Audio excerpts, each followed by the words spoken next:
Hola, reciban un cordial saludo. Les saluda Raúl Hinojosa y en esta ocasión vamos a estudiar el libro de Nehemías. Vamos a comenzar con el estudio del libro de Nehemías. En esta sesión vamos a ver el capítulo 1 de Nehemías.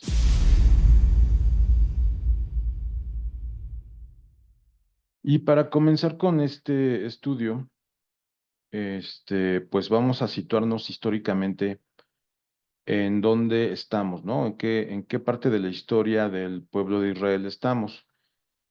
Y estamos en el momento, digamos, del tercer grupo de judíos que regresan del cautiverio a Jerusalén. Ujú.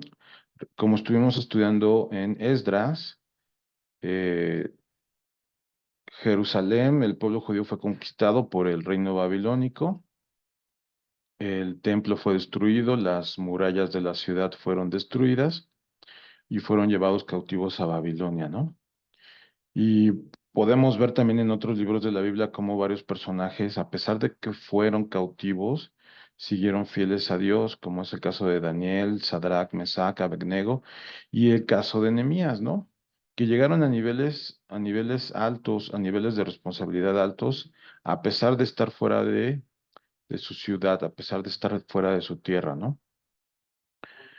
En Esdras, en el libro de Esdras, vemos cómo eh, ese grupo de judíos que empieza a regresar, reconstruyen el templo. Ujú. Pero ahora vamos a ver cómo es la reconstrucción de las murallas de la ciudad de Jerusalén. Y em, el libro de Nehemías, vamos a estar observando que es un libro que nos muestra cómo debe de ser un liderazgo espiritual, cómo debe de ser un liderazgo cristiano, cómo debemos nosotros actuar ante situaciones adversas y cómo podemos nosotros, con la ayuda de Dios totalmente, poder llevar a cabo la obra de Dios. Ujú. Vamos a ver en en el capítulo 1 de Nehemías, por favor. Vamos al capítulo 1 de Nehemías, del versículo 1 al 3. Y estamos en la versión Reina Valera 1960. Y vamos a leer, dice, palabras de Nehemías, hijo de Acalías, aconteció en el mes de Kisleu, en el año 20, estando yo en Susa, capital del reino, que vino Hanani, uno de mis hermanos, con algunos varones de Judá, y les pregunté por los judíos que habían escapado, que habían quedado de la cautividad, y por Jerusalén. Y me dijeron, el remanente, los que quedaron de la cautividad allí en la provincia, están en gran mal y afrenta y el muro de Jerusalén derribado y sus puertas quemadas a fuego. Bueno, ¿qué estamos viendo aquí?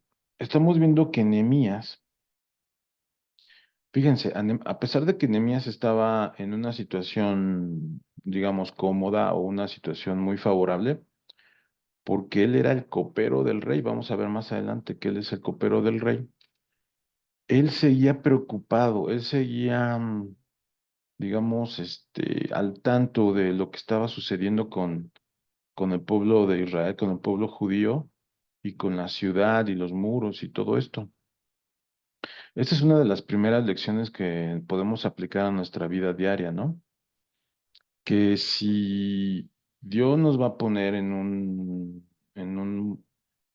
una zona, en un lugar donde estemos bien, donde tengamos tranquilidad, en donde tengamos cierto nivel de responsabilidad y de influencia, pues no por eso, o cierta prosperidad, no por eso nos vamos a olvidar de Dios, ¿no? O sea, era muy fácil para Nehemías decir, pues yo ya llegué a ser el copero del rey, pues yo estoy muy tranquilo, y pues yo aquí me quedo, yo sigo adorando a Dios, sigo alabando a Dios, y pues ya, ¿no? Lo demás no me interesa. No. Nehemías, a pesar de que tenía todo eso, que tenía la confianza del rey, porque déjenme decirle que el ser copero del rey era el puesto más importante porque el rey ponía toda su confianza, ponía prácticamente su vida en manos de él, porque él estaba a cargo de que no lo fueran a envenenar. Era muy común en esas épocas que si alguien quería matar a un rey o deshacerse de un rey, pues lo envenenaban, ¿no? A través de la bebida o de la comida. Entonces, era la persona de más confianza en el reino. Entonces, Nehemías, a pesar de todo eso, seguía preocupado. Y entonces manda a investigar cómo está la situación actual. Y pues la situación actual no es muy buena. Las murallas están derribadas y las puertas están quemadas. Y las personas que están ahí viviendo están en gran mal y gran afrenta. ¿Qué pasa con Nehemías? Nehemías no se queda con los brazos cruzados. Y lo primero que hace, ¿qué es? Vamos a ver qué es lo primero que hace Nehemías. ¿Qué es lo primero que hacemos nosotros cuando recibimos malas noticias? Es muy importante que esa es la segunda lección práctica para nuestras vidas. ¿Qué hacemos nosotros cuando recibimos malas noticias?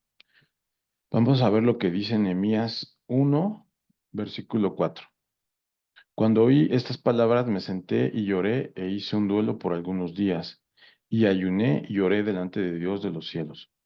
Bueno, pues vamos a ver que al momento de que Nehemías recibe estas malas noticias, pues no se pone a renegar, no se pone a reclamarle a Dios, no dice, no, pues yo ya me regreso, yo ya no quiero saber nada de Dios, no, nada de eso.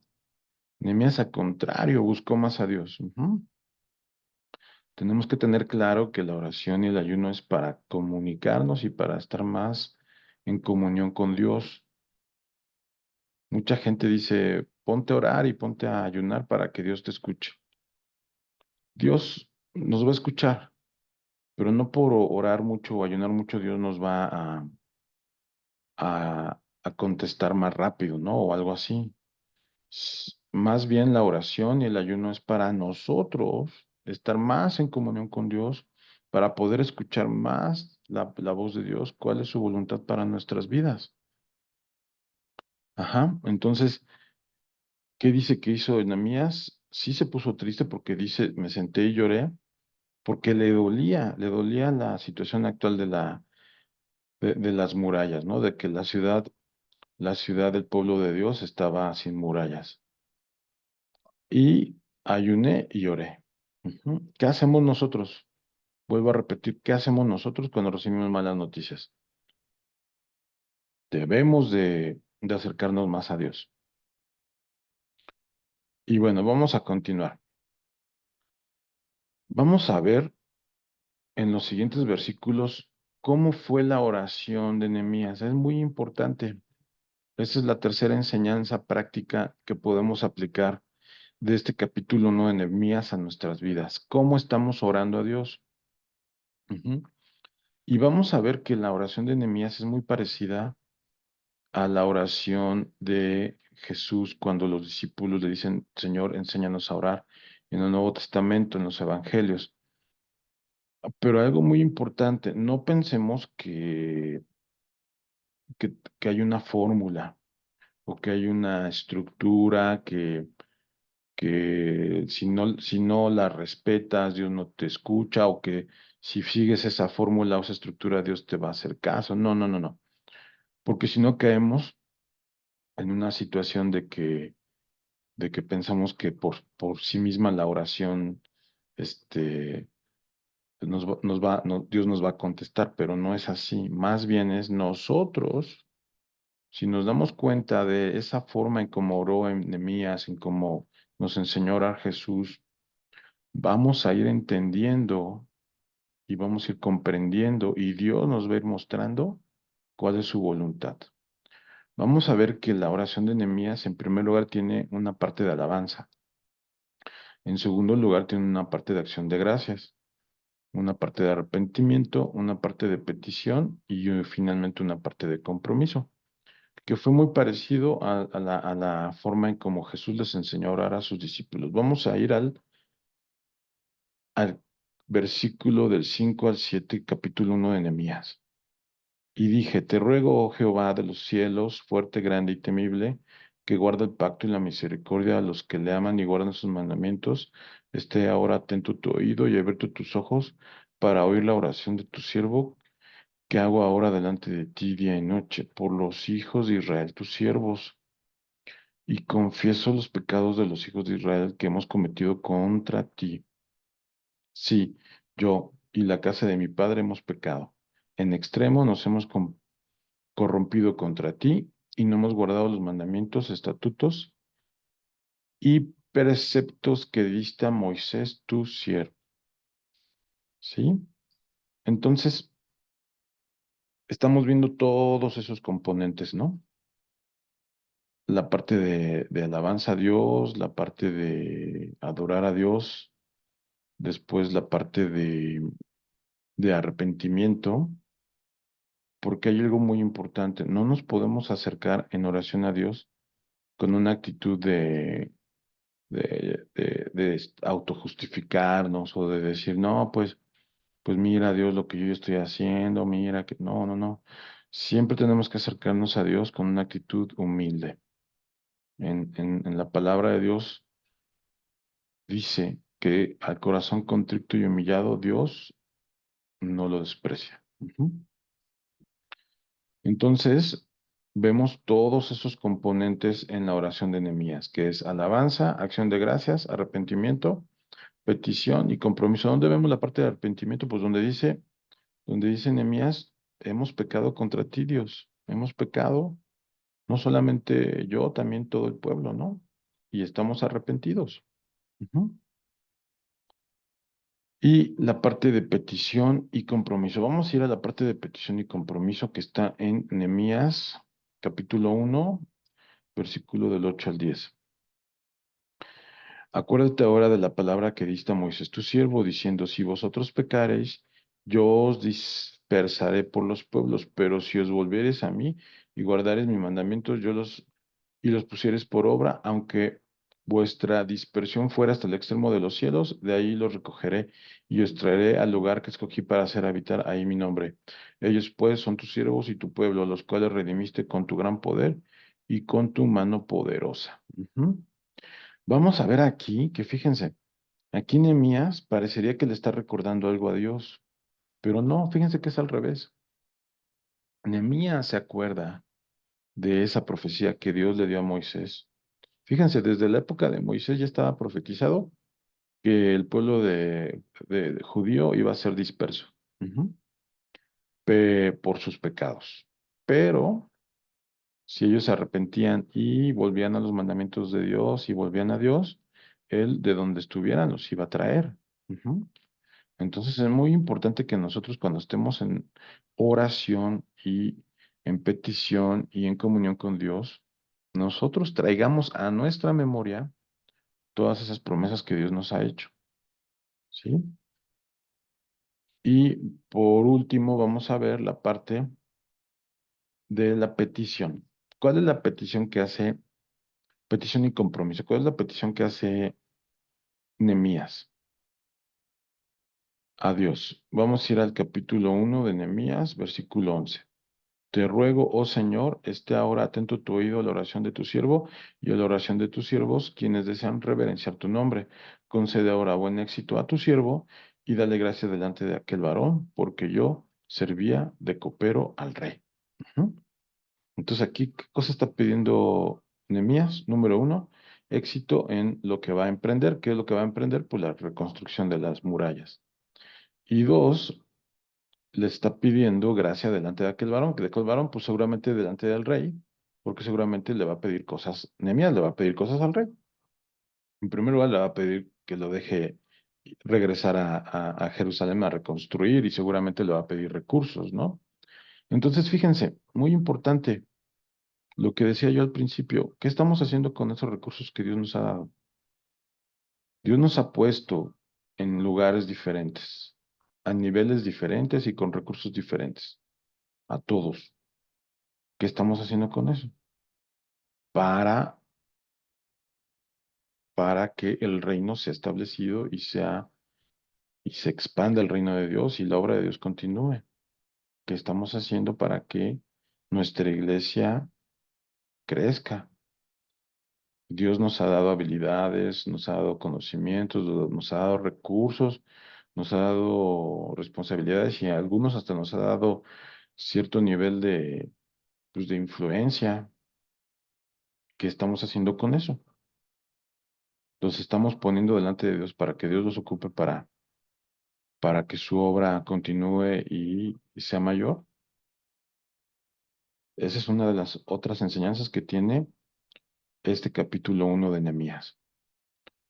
Y la otra enseñanza es que todo lo que hagamos lo tenemos que venir a poner delante delante de Dios y decirle, Dios, yo voy a emprender esto, quiero hacer esto, tengo este negocio, voy a comprar esto, voy a vender esto, ponerlo siempre delante de Dios para que Él nos bendiga. Ujú.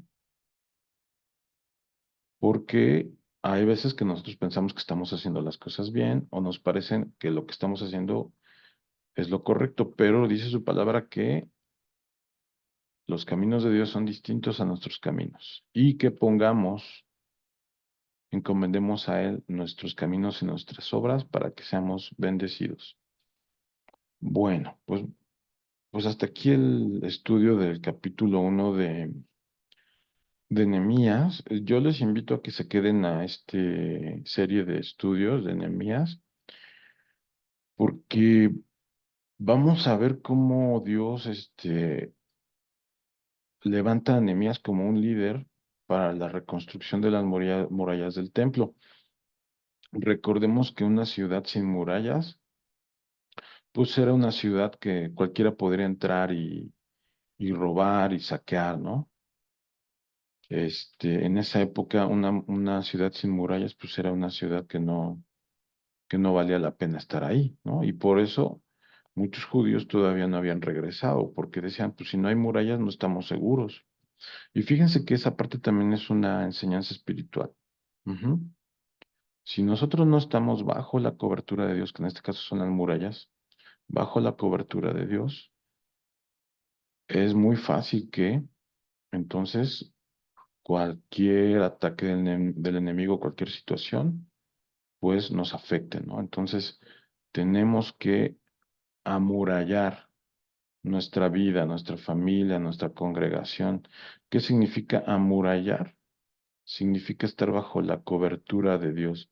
Significa decirle a Dios, tú toma el control de todo lo que soy, de todo lo que tengo, y tú gobiernas mi vida, mi familia, mi trabajo, mis estudios, todo lo que yo hago.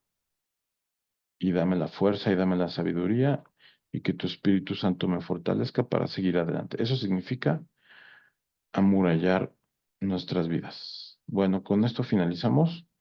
Que Dios les bendiga y continúen conectándose para los siguientes capítulos de Nehemías. Muchas gracias.